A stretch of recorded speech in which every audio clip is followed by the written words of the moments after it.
বিক্ষিপ্ত অশান্তি আর high voltage ড্রামার মধ্য দিয়ে শেষ হলো ২০২৬ পশ্চিমবঙ্গ বিধানসভা নির্বাচনের দ্বিতীয় তথা শেষ দফা।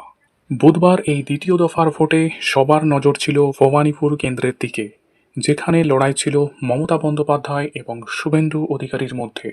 ভোট শুরুর আগে থেকেই আত্মবিশ্বাসী শুভেন্দু ভোট মিটতেই আরও চড়া সুরে জয়ের দাবি করলেন। সংবাদ মাধ্যমের মুখোমুখি হয়ে তিনি সাফ জানালেন, মমতা বন্দ্যোপাধ্যায় নিজের বুথেই হারবেন। শুভেন্দু অধিকারী বলেন, মিত্র ইনস্টিটিউশন যা মমতা বন্দ্যোপাধ্যায়ের নিজের বুথ, সেখানে তিনি অন্তত ২০০ ভোটে হারবেন।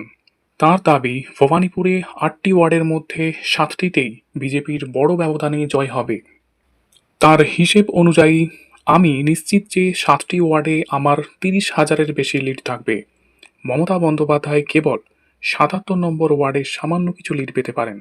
সব মিলিয়ে বিজেপি এখানে অন্তত ২০,০০০ ভোটে জিতবে। শুভেন্দুবাবু আরও মন্তব্য করেন, এবারের ভবানীপুরে ৯০% বেশি ভোটদান হয়েছে, যা এই বিধানসভার ইতিহাসে রেকর্ড। এই ব্যাপক ভোটদানকে তিনি পরিবর্তনের পক্ষে বলে অভিহিত করেছেন। তিনি আরও জানান, ২৬৭টি বুথেই বিজেপির এজেন্টরা ইভিএম সিল হওয়া পর্যন্ত উপস্থিত ছিলেন। ৩টি বুথ থেকে এজেন্টদের বের করে দেওয়া হলেও পরে ফের তাদের বসানো হয়। বুধবারের এই রেকর্ড ভোটদান এবং শুভেন্দুর আত্মবিশ্বাসী জয়ের দাবি ভবানীপুরের লড়াইকে এক অন্য উচ্চতায় নিয়ে গিয়েছে।